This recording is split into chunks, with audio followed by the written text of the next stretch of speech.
Takulandirani pano pa Sam Mavita YouTube channel ndipo msiku la lero muli ndine Mike Thompson. Munkhani zathu za tsiku la lero, nkhani yathu yoyamba ndi awazisuzo odziwika bwino yemwe amadziwika ndi dzina loti Pwedo, yemwe dzina lake la pansonkho ndi dzina loti Tumpentaya, yemwe takhala tikupatsirapo ni nkhani zake zokhuza mlandu wake umene akuyankha, yokhuza mlandu ogonana ndi mwana komanso mlandu wa child trafficking. Koma mtsiku la lero nkhani ya mnyamata uyu si yokhuzanso child trafficking komanso kugonana ndi mwana ayi, koma nkhani yathu ya lero ndionena kuti zamveka komanso zili mbwembwembwe ma social media kunena kuti Tumpentaya yemwe amadziwika ndi dzina loti Pwedo wapezeka kumalo ochezera alendo kapena kuti ku lodge ali ndi mkadzi wa mwini yemwe mkadziyo dzina lake ndi Sala. Koma malingana ndi nkhani iyi sitifotokoza zochuluka kufikira titakhala ndi nkhani yonse yochuluka msiku la lero tikhala tikupatsirani pamene tikhale nazo nkhani zina. So nkhani yathu yotsatira msiku la lero ndionena kuti chipani cha Ford chatsimikiza kuti zokambirana zapakati pa iwo ndi chipani cha UTM komanso DPP zili mkati pa nkhani yokhuza alliance imene akufuna kuti achite malingana ndi zisankho zimene zikuyembekezeka kukhalapo pa 16 September mchaka chomwe chino cha 2025. Ndipo izi zinalankhulidwapo ndi Secretary General for Operations Chris Taulo omwe adalankhula ku msonkhano umene adali nawo Sunday limene lapitali. Ndipo adaonjezeranso kunena kuti malingana ndi zokambirana zawo zokhuza yemwe asogolera alliance iyi komanso yemwe akhale osatira ku alliance iyi zasala pang'ono kuti zifike kumapeto. Uku kudali kulankhula kwa Secretary General for Operations Chris Taulo, ndipo adapitiriza kufotokoza kunena kuti ndi wokhumudwa ndi mmene chipani cha MCP chikuchitirapo kugwiritsa ntchito ndalama pofuna kumema wanthu pa nkhani yoti adzawavotere pa 16 September lino. Ndipo adaonjezera kunena kuti chipani cha MCP chikumapereka ma 50,000 kwa anthu amene akuwaganizira kuti adzawavotere pa 16 September, ndipo malingana ndi malamulo wa dziko lino amalesa kuti mtsogoleri yense amene akufuna kuyimira pa zisankho sakuyeneka kupereka kalikonse kuti anthu amuvotere. Ndipo adapitiriza kunena kuti akulimbikitsa Malawi wonse kuti pa 16 September lino azaponye voti komanso kusankha mtsogoleri amene akumuona kuti ali ndi kuthekera kukonza mavuto awo osati chifukwa choti wapasa kenakake. Ndipo nkhani yathu yotsatiranso msiku la lero ndinonena kuti gulu la ophunzira omwe akuchita maphunziro amene adachita maphunziro a EPIT 18 amene ndi maphunziro a ophunzitsi wa ku primary adalembera kalata bungwe la Manebo komanso unduna woona za maphunziro kunena kuti bungweli lachedwa kutulutsa mayeso azotsatira omwe adachitisa amene anthu apadusano nthawi yayitali malizasi asanatuluke. Ndipo polemba adatsimikizira kunena kuti boma akulimbikitsa boma komanso kuti lichite changu kuti litulutse zotsatira za mayeso amene iwo adalemba a EPIT 18.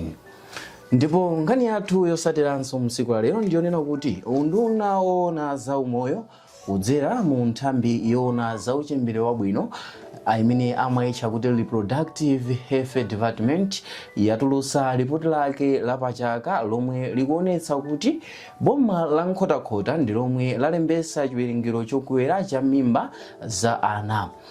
Ripoti lomwe ndila mchaka cha 2024 kufikira chaka cha 2025 likuonesa kuti pa mimba 1000 zomwe zinatengedwa mchakachi 657 zinali za ana azaka pakati pa 15 komanso 19. Wachiwiri kwa wamkulu oona za nthambi yoona za ntchitoyi ku ndunawo Hanzi Katengeza adauza atolankhani kuti ripoti ili lachokera ku ofesi yawo, koma adati alankhulapo zambiri za nkhaniyi pa nthawi ina. Ndipo boma la Likoma ndi lomwe lili pa nambala yachiwiri pa mndandanda, ndipo boma la Blantyre ndi lomwe lili ndi chiwerengero chochepa pa mndandanda. Ndipo tidatha kuona nkhani imeneyi. Ndipo nkhani yathu yotsatiranso msiku la lero ndiyoti yemwe anakhalapo mtsogoleri wa dziko la Russia Dmitry Medvedev auza President Putin kuti akuyenera kuphulitsa mabomba molimbika ngati nkhondo ya World War III yayamba. Ndipo Dmitry yemwe pano ndi chairman wa Russia's Security Council adalankhula kunena kuti bungwe la NATO lalimbikisidwa ndi Trump kuti liwathire nkhondo a Russia. Izi analankhula patangodusa nthawi yochepa kuchokera pomwe Trump analengeza kuti wapereka 50 days kuti Russia ikhale italeka kuphulitsa dziko la Ukraine. Ndipo polankhulapo Dmitry adati udani omwe aku Europe ali nawo pa iwo utha kuonongesa zambiri mdziko lino lapansi. Uku kudali kulankhula kwa yemwe adakhalapo mtsogoleri wa dziko la Russia a Dmitry Medvedev. Ndipo adasimikiza kunena kuti ali okonzekera pa chilichonse chomwe America ingakonze ndipo alirede kumenyana nkhondo ndi dziko la America. Titatha kuona nkhani ya mdziko la Russia, tionenso nkhani ina imene tinayo mtsiku la lero kunena kuti bwalo la milandu la Mzuzu Second Grade Magistrate lalamula Sydney Ntali yomwe amagwira ntchito pa branch ya Katawa Premier Bed Malawi kamba kopezeka olakwa. Nkhani ndi yakuti Sydney Ntawala akuti adasowesa ndrama pamalopo yokwana 2 million ndipo kusatira kafukufuku yemwe adachitika adapeza kuti malowa pasowa ndalamazi ndipo Sydney atafunsidwa za nkhanizi adavomera kubedwa kwa ndalamako. Ndipo oweruza mlandu apereka chigamulo choti Mtali akakhale kundende kwa miyezi yokwana 30 ndipo ngakhale Mtali adapemphanso kupepeseredwa chilangochi akuti chifukwa choti ndikoyamba kupalamula mlandu koma bwalo silinasinthebe chigamulochi ndi cholinga choti ena atengerepo phunziro. Sydney Mtali amachokera mmodzi mwa malemya mfumu yayikulu Kyungu mboma la Kalonga. Ndipo nkhani zathu zimene zina timwe zili nazo ndizonena kuti MCP yavomera chigamulo cha court loti chisankho cha primary chimene pachichewa timati chachipulula cha mboma la Mzimba chibwerezedwenso. Chipani cha Malawi Congress Party chati chisatira chigamulo cha court lalikulu chomwe chinayimisa zosatira za chisankhochi pa primary mboma la Mzimba ndi kulankhula kuti zisankhozi zichitikenso. Bwalo la milandu lidayimisa zisankhozi kamba kuti padapezeka zinthu zosayenera zimene amaganizira kunena kuti panali kuberedwa kwa mavoti ndipo m'malo mwake bwalo la milandu lasintha komanso kuuza chipani cha MCP kuti chichitisenso zisankho za maprimaries. Ndipo polankhulapo wachiwiri kwa mneneri wa MCP Ken Nsonda wati chipanichi chikulemekeza malamulo ndipo nkhani yathu yotsiriza msiku ya lero ndi yakuti bungwe la MEC lauza mafumu kuti adzilola zipani zonse kuchita misonkhano m'mudzi mwawo opanda kulandirapo kanthu.